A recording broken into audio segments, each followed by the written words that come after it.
Bonjour à toutes et à tous et bienvenue pour la critique du film le plus attendu de cette année, Avengers Endgame, qui est sorti hier. Je l'ai vu aussi hier, mais je me suis laissé un petit peu le temps avant d'en parler. Alors il y aura une petite partie sans spoil et puis après je ferai une partie avec spoiler pour entrer dans les détails, et cette dernière, il faudra avoir vu le film avant de la regarder. Je vous le conseille fortement, sinon vous allez vous faire spoil toute l'histoire. Qu'est-ce que je peux vous dire sans spoil? Allez voir ce film. Voilà, c'est un bon film. Alors, il a énormément de défauts, certains plus graves que d'autres. Le film n'est clairement pas parfait, et d'ailleurs, si je devais faire un classement, Infinity War se retrouve largement au-dessus par rapport à Endgame. Surtout, le fait est que Thanos est bien plus présent dans Infinity War que dans Endgame. Il est toujours aussi charismatique, il est toujours aussi bien écrit, mais il est presque en second plan. Ce qui me frustre un peu, donc c'est pour ça que je préfère Infinity War. Mais en fait, ce film, il est unique en son genre, parce qu'il est très orienté émotion. Là où on a l'habitude d'avoir des films orientés humour avec beaucoup d'action, là vraiment ça va être les émotions. Parce que je vous rappelle que dans Infinity War, quand Thanos a réalisé son plan diabolique, il a exterminé 50% de la population en un claquement de doigts. Et le problème, c'est que le film s'arrête comme ça. Or, là on va reprendre le film et on va découvrir quel impact ces événements ont eu sur les différents super-héros. Et c'est là où on va découvrir en fait que pendant des années on les voyait toujours souriants, toujours en train de se battre et tout, mais on n'avait pas toujours l'impression que ce qu'ils vivent ont véritablement un impact néfaste sur eux, hormis dans quelques rares cas, comme par exemple avec Tony Stark, les événements, à chaque fois ça l'a de plus en plus plombé en fait. Mais là on va voir à quel point ça va plomber le moral de tous les super-héros survivants, et même de la population en général, même si ça va pas trop être montré. Mais vraiment, et ce qui fait que là on va les voir, mais comme on les a jamais vus. Le meilleur exemple pour moi, c'est Thor. Thor est le meilleur personnage à ce niveau-là. On va voir toute la décadence d'un super-héros qui a échoué. Et en fait, on le reconnaît pas. Il est méconnaissable. Et justement, c'est un gros point fort. Pour moi, c'est le meilleur Thor que j'ai vu de ma vie. Vraiment, il est juste excellent. Et ce qui fait que tous les événements qui vont en plus s'en suivre dans Endgame va encore plus renforcer les émotions qu'on a et que le film va dégager. Et ce qui fait qu'il y a moyen de verser sa petite larme. C'est pour ça qu'il y a beaucoup de gens qui disent sur internet qu'ils ont pleuré devant le film. C'est compréhensible. Pour ma part, j'ai pas pleuré, parce qu'en fait, il y a un énorme point négatif. Je vais pas rentrer dans les détails, mais sachez que si vous regardez bien, le film se centre énormément sur un protagoniste. Mais quand je dis énormément, c'est vraiment énormément. Ce qui fait que le climax final est pas surprenant. En fait, tu l'as vu arriver à des kilomètres, et même si j'aime ce personnage, j'ai pas une larme pour lui, parce que je savais très bien ce qui allait arriver, malheureusement. Et c'est pour moi l'énorme point négatif. Mais maintenant, globalement, ce film est fait pour tous les amateurs de super-héros, que vous aimez plus l'univers d'ici ou non, que vous préférez les comics ou non, parce qu'ils ont vraiment fait en sorte que tout le monde y retrouve son compte, mais surtout que tout le monde qui ont aimé tel ou tel super-héros soit impacté émotionnellement parlant. Et c'est un gros oui. Même si le film n'est pas parfait, il va marquer les esprits, en bien comme en mal, mais clairement, il est unique en son genre. Derrière, la chose que je peux encore vous dire sans spoil, il n'y a pas de scène post-générique. Voilà, désolé, mais il n'y en a pas. C'est normal, mais je ne vous rentrerai pas dans les détails. Puis voilà. J'ai rien à dire de plus, foncez-y les yeux fermés, vous passerez un bon moment, parce que c'est quelque chose d'assez différent de ce qu'on a l'habitude de voir. L'humour est présent, mais tellement bien dosé. L'action est présente, mais il y en a beaucoup moins que dans Infinity War ou dans d'autres films Marvel, la plus grosse arrivant forcément à la fin, au bout de 2h30, 2h40 de film. Voilà, je peux pas en dire plus. Maintenant, je vais attaquer la partie avec spoil, donc je vous laisse le temps de quitter la vidéo. Voilà, c'est bon, c'est fait. Alors, il faut savoir que normalement, Avengers Endgame devait terminer la phase 3 du Marvel Cinematic Universe et clôturer les Avengers. Mais quand je dis les clôturer, ça veut dire vraiment terminer l'histoire des Avengers tels qu'on les connaît. Ça veut pas dire que dans la phase 4, phase 5 et 6, il n'y aura pas d'autres films avec les Avengers. Mais ça sera peut-être d'autres acteurs, ça sera peut-être avec d'autres super-héros, mais là, tel que nous connaissons les Avengers, c'est terminé avec ce film. Et comme il n'y a pas de scène post-générique, ça nous prouvait bien qu'à la base, ça aurait dû être lui le dernier film de la phase 3. Le problème, c'est que le dernier, ça sera autre que Spider-Man. Et désolé, j'adore Spider-Man, je vais aller voir le film, je suis sûr que je vais passer un bon moment. Mais même avec les meilleurs super vilains ultra charismatiques, il passe quand même derrière les Avengers et Thanos. Donc c'est pas normal. Alors, au niveau de la réalisation, nous avons les frères Russo, Joe et Anthony, qui nous offrent une bonne réalisation. Ils ont l'habitude, ils ont fait entre autres Avengers Infinity War et d'autres films Marvel, donc ils maîtrisent le sujet et ils nous le prouvent encore une fois. Ils font du très bon travail globalement, ils s'éclatent avec la caméra, mais on aurait aimé aller encore plus loin, on aurait aimé quelque chose de neuf. Or là, c'est quelque chose d'assez classique. Mais comme ça fait son travail, on va pas chipoter, donc une très bonne réalisation. Derrière, la bande son est de folie, comme j'avais dit au début de la vidéo, parce que vraiment, elle arrive à transmettre les différentes émotions que les acteurs vont essayer de nous faire passer. Et grâce à la bande son, ça marche du feu de Dieu. Elle arrive à être discrète tout en étant explosive par moment. Vraiment, c'est très bien dosé. Après, nous avons des acteurs, et là il y en a un paquet. Bien sûr, le plus gros des acteurs va arriver surtout à la fin du film, mais globalement, vraiment ils font tous leur taf, ils jouent très très bien. Nous avons Robert Downey Jr. dans le rôle de Iron Man, nous avons Chris Evans dans le rôle de Captain America, Chris Hemsworth dans le meilleur rôle de Thor du monde, vraiment c'est le meilleur Thor que vous avez jamais vu de votre vie. On a Brie Larson qui incarne Captain Marvel, et voilà déjà le premier gros point négatif dont je vais pouvoir rentrer dans les détails. On nous a sorti son film bien avant Avengers Endgame, justement parce qu'elle devait accompagner les Avengers dans ce film, donc tu t'attendais à ce qu'elle soit beaucoup plus présente. Elle est à tout péter présente pendant 4 ou 5 minutes dans le film. Au début, elle arrive, elle dit ouais, je vais péter la gueule de Thanos. Derrière, elle se casse pour aller aider les autres planètes de la galaxie parce que c'est son travail finalement. Et elle revient à la fin du film. Et à la fin du film, elle fait exactement ce qu'elle a fait dans son film, péter un vaisseau. Voilà. Et de mettre 2-3 coups de poing et coups de pied à Thanos et fin de l'histoire. Alors, on sait que Thanos est très puissant. On sait que Captain Marvel, si vraiment elle exploite à 100% son potentiel, elle est vénère. J'aurais aimé un combat titanesque entre les deux. Sauf que malheureusement, Thanos est tellement puissant grâce à son gant et tous les pierres d'infinite que même Captain Marvel n'arrive pas, sous toute sa puissance, à arriver à l'exploser. Du coup, les autres Avengers et les autres super-héros doivent l'aider. Mais au moins un combat explosif et titanesque. Et malheureusement, c'est ce qu'on n'aura pas du tout. Et Captain Marvel, je suis vraiment désolé pour ce personnage, mais elle ne serait pas là, ça ne changerait pas grand-chose.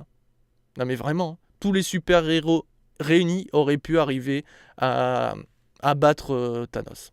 Ils auraient pu largement battre le vaisseau. Elle est juste là parce qu'ils ont fait un film sur elle et qu'il fallait la mettre en place. Sauf que ça fonctionne clairement pas. Et le problème, c'est que ça crée trop de frustration. Parce que tu te dis, mais merde, Captain Marvel, t'as envie de beaucoup plus la voir. Eh ben pas du tout. Elle est là pendant quelques minutes. Vraiment, je suis dégoûté. Derrière, on a Paul Rudd qui incarne un nouveau Ant-Man. Après, on a Nebula, on a War Machine, on a Valkyrie, Star-Lord. Pour rappel, pour l'histoire, donc Thanos a récupéré les pierres d'infinite, il a exterminé 50% de la population et il a fini son plan, donc il a décidé de prendre sa retraite. Sauf que les super-héros restants et survivants ont décidé de se réunir pour aller battre Thanos parce qu'il est toujours pas mort et essayer de récupérer le gant pour, revenir en arrière, si on peut dire, et ressusciter les 50% de la population manquante. Malheureusement, Thanos avait prévu le coup et a détruit les pierres d'infinite, ce qui oblige les super-héros, en fait, à revenir dans le temps, puisque voilà le concept du film, le voyage dans le temps.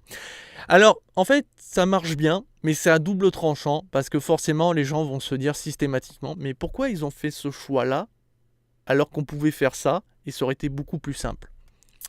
Alors, ils essayent d'expliquer dans le film pendant des discussions en prenant comme point de vue d'autres films qui traitent le voyage dans le temps, comme le Retour vers le futur, etc.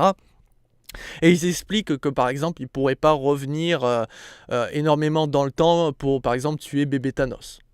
Voilà. Maintenant, c'est vrai qu'on peut se dire, ouais, mais ils auraient pu faire des choses beaucoup plus simples. C'est toujours le problème avec le voyage dans le temps. Maintenant, ça fonctionne plutôt bien parce qu'en fait, le film propose des plans assez magnifiques où les Avengers qui vont voyager dans le temps vont voir d'un autre point de vue des scènes qu'on connaît tous. Et ça donne des événements assez sympathiques, mais aussi des événements assez tragiques en fait. Dans un sens, comme par exemple où Tony Stark va croiser son père. Et tu sens que il l'a détesté pendant des années et des années, mais là il va découvrir son père sous une autre facette, ce qui fait que tu te dis mais en fait il n'est pas si mauvais que ça son père.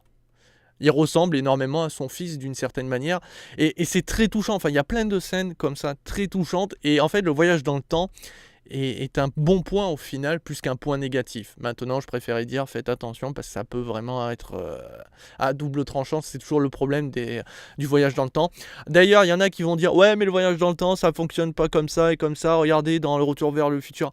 Sachez juste une chose le voyage dans le temps, ça n'existe pas. Très clairement. Donc chaque film crée ses propres codes. Tant que les codes qu'ils ont créés sont respectés dans leur film, ça fonctionne. C'est pour ça que dans Avengers Endgame, ça fonctionne très bien parce qu'ils respectent globalement les codes qu'ils ont écrits. Maintenant, c'est vrai que ça complique un petit peu la chose. Maintenant, globalement, le film est satisfaisant. Mais comme je l'ai dit, le fait est que Captain Marvel soit pas ultra présente, que Thanos est presque secondaire, ça crée tellement de frustration que le climax final, pour moi, il tombe sous l'eau en fait. Très clairement, il aurait dû être beaucoup plus explosif, beaucoup plus poignant. Et à ce moment-là, le film aurait dû se clôturer ainsi. Le problème, c'est que le film, le climax final manque de poigne, ce qui fait que derrière, tu es un petit peu frustré, et quand tu vois qu'il n'y a pas de scène post-générique, tu es encore plus déçu. Alors que là, il y avait moyen de rendre les choses plus poignantes, mais comme les choses sont tellement prévisibles, l'exemple, Tony Stark, on le met trop en avant. On sait que systématiquement, Tony Stark a tendance à prendre des risques, à jouer avec sa vie pour, on va dire, sauver les autres. On l'avait vu entre autres avec le premier Avenger où il prend la tête nucléaire, l'envoie dans l'espace et risque sa vie justement pour sauver tout le monde. Donc tu te doutes qu'il va faire la même chose ici. Mais le problème c'est que le film accentue beaucoup trop sur lui, sur sa vie passée entre autres, puisqu'il parle énormément avec son père, ce qui nous montre que très clairement il va faire le sacrifice ultime. Le problème c'est qu'ici le sacrifice ultime lui coûtera forcément la vie. C'est pour ça que je n'ai pas pu avoir ma larme à l'œil. C'est pour ça que j'ai pas pu être impacté par cette scène, parce que je m'en doutais très clairement. Et en fait, c'est montré dès le début du film, assez rapidement. Vous allez voir que systématiquement, le film se centre énormément sur Iron Man, et ce qui fait que tu sais ce qui va arriver. Même si beaucoup de gens ont pensé que ça allait être Captain America, etc. Non, c'était sûr que c'était lui. Et c'est fort dommage, parce que à ce moment-là, la scène finale manque d'impact. Et même la petite scène toute mignonne où Captain America va replacer les pierres d'infinite et qu'il profite en fait finalement pour aller retrouver son amoureuse, si on peut dire, et vivre avec elle, tu te dis ouais, ça fonctionne pas trop. Et même quand il passe le flambeau parce qu'il arrête d'être Captain America, là aussi ça manque d'impact. En fait, il y a plein de choses comme ça qui auraient dû avoir un impact beaucoup plus fort, mais comme l'écriture est un peu plus légère et soft à ce moment-là, ou que les choses ont été tellement prévisibles, et bien ça manque d'impact, et du coup t'es pas forcément touché par la scène, alors qu'elle aurait dû être beaucoup plus touchante. Et c'est un peu dommage, c'est pour ça que le film est clairement pas parfait, et que je préfère largement Infinity War, parce que il était énormément centré sur Thanos et les autres protagonistes, mais Thanos était vraiment l'héros principal. Limite, il était presque le héros, parce que même si, ok, il veut faire un génocide, mais il était tellement bien écrit que tu étais là, tu fais ah ouais, mais il a pas tort en fait, ce con. Et pour moi, c'est pour ça que Infinity War est largement meilleur que Endgame, parce qu'Endgame, il met Thanos de côté, et derrière, on va revenir sur un Thanos du passé. Et le problème, c'est que Thanos du passé, il va encore à nouveau traiter Nebula comme de la merde, ou ça va être son objet et tout, et Nebula veut essayer de faire en sorte que son papounet l'aime, et le problème, ça, c'est du déjà vu. On l'a déjà beaucoup trop vu dans Les Gardiens de la Galaxie, pas besoin de revenir là-dessus. Et pourtant, le film, pendant plusieurs minutes, va revenir là-dessus. Le fait est que la sœur va trahir la sœur. C'est du déjà vu, on sait déjà tout ça, pas besoin de le remontrer. Et ça, c'est problématique, ce qui fait qu'on perd plusieurs minutes inutilement, et c'est dommage. Après, derrière, l'histoire de Hawk, qui est devenu mauvais, et qui au final va avoir la vie sauve, Je suis désolé, c'est Hawk, quoi. Parmi tous les Avengers, perso, c'est celui-là, je m'en branle le plus, quoi. Pourquoi centrer l'histoire sur lui aussi? En fait, ils prennent quelques super-héros dont ils vont se centrer principalement, comme Thor, America, ou Tony Stark, ou encore Hawk. Et il y en a d'autres qui vont passer un petit peu à côté, comme Captain Marvel, ou Black Widow, ou Ant-Man. Même si Ant-Man est présent, il est presque secondaire, et c'est un peu dommage. Et c'est pour ça que le combat final, où ils vont libérer tous les super-héros, tu fais... Ouais, mais tu sais ce qui va arriver. Et c'est ce qui arrive. Bah, tous ne sont pas mis en avant, forcément, c'est pas possible, sinon le combat va durer des plombes et des plombes. Donc par exemple, t'as Groot, bah, tu sais qu'il est là, mais tu le vois pas se battre. Il y a un moment, ils vont faire même une réunion de girl power. Ils vont rassembler toutes les héroïnes principales, si on peut dire, et les faire se battre. Mais ça fonctionne pas du tout, parce que tu fais, mais pourquoi? Ça n'a aucun intérêt, t'as les autres super-héros, pourquoi ils viennent pas aussi aider? Bah non, ça marche pas.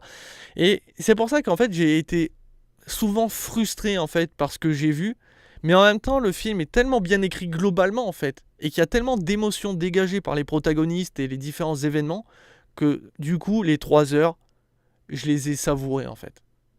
Même avec ces différents points négatifs. Même si là encore j'en ai souligné quelques-uns qui pour moi sont les plus gros, comme Captain Marvel et tout, mais il y en a d'autres en fait. Mais vous allez voir qu'au final, bah, même s'ils sont présents, tu les regardes pas tant que ça. T'as tellement de choses à côté qui sont poignants, comme Thor, vraiment, Thor, le voir si balourd, le voir aussi dévasté par le fait qu'il ait échoué, que tu le plains, tu te mets à sa place, mais tu fais, mais moi je serais tombé encore plus bas que ça en fait. Parce que là tu te dis, mais il tombe bien bas, mais non, il aurait pu aller beaucoup plus bas, et pourtant, t'as envie qu'il se relève, t'as envie qu'il se batte à nouveau, parce que tu sais que sans Thor, ça va être aussi la merde. Et en fait, c'est ça, c'est toute l'histoire du film, c'est est-ce que les super-héros vont réussir à se relever et réussir à se battre à nouveau pour affronter Thanos une dernière fois. Parce que si Thanos vient à gagner, c'est pas 50% de la population, mais c'est 100%. Et ils savent que là, ils risquent le tout pour le tout. Alors que par exemple, Tony Stark, il aurait pu ne pas se battre parce que lui, il a rien perdu au final. Il a tout encore. Et pourtant, chacun d'entre eux vont prendre le risque de tout perdre à nouveau. Il y en a aussi qui vont voir leur passé, hein, comme par exemple Thor qui va revoir sa mère, alors qui sait qu'il peut l'aider à survivre, et pourtant, est-ce qu'il va le faire? Et en fait, c'est ce genre de choix qui a de l'impact et qui fait qu'on a le cœur serré et qu'on peut verser des larmes. C'est pour ça que ça en fait un grand film, mais c'est pour ça aussi que ça fait un film avec beaucoup d'aspects négatifs. Donc ma note va peut-être s'en ressentir, mais c'est 4 étoiles sur 5 pour moi. Il aurait eu l'étoile de plus si le film n'avait pas été trop prévisible et qu'il avait su nous surprendre, qu'il ne se serait pas trop centré sur Tony Stark entre autres, et ce qui fait que le climax final serait beaucoup mieux passé, et qu'il aurait évité quelques points pour moi inutile, et surtout qu'il aurait pu faire en sorte que Captain Marvel soit beaucoup plus mis en avant et que le combat de Thanos aussi soit plus impressionnant, parce que le combat de Thanos, il est vraiment en second plan quoi. Vraiment, il n'est pas aussi poussif et impressionnant que ce qu'on voit dans Infinity War. Mais sinon, c'est un très bon film, et je préfère Infinity War qui vraiment pour moi est meilleur sur tous les aspects. Voilà, je vais pas en dire plus, on pourrait en parler pendant des heures et des heures. J'ai voulu souligner quelques points négatifs, histoire de vous dire, voilà, il y a des trucs qui m'ont gêné, mais vraiment, il faut être honnête, c'est très impressionnant ce qu'ils ont fait de ce film. Ils ont réussi à réaliser, je pense, le fantasme de tous ceux qui ont aimé les comics et les super-héros pendant des années, et ils l'ont très bien fait. Encore un film que j'irai revoir avec plaisir et que je vous convie à voir ou à revoir encore une fois. Voilà qui conclut cette critique. Je vous dis à très très vite et à très bientôt pour toujours plus de vidéos. Ciao ciao.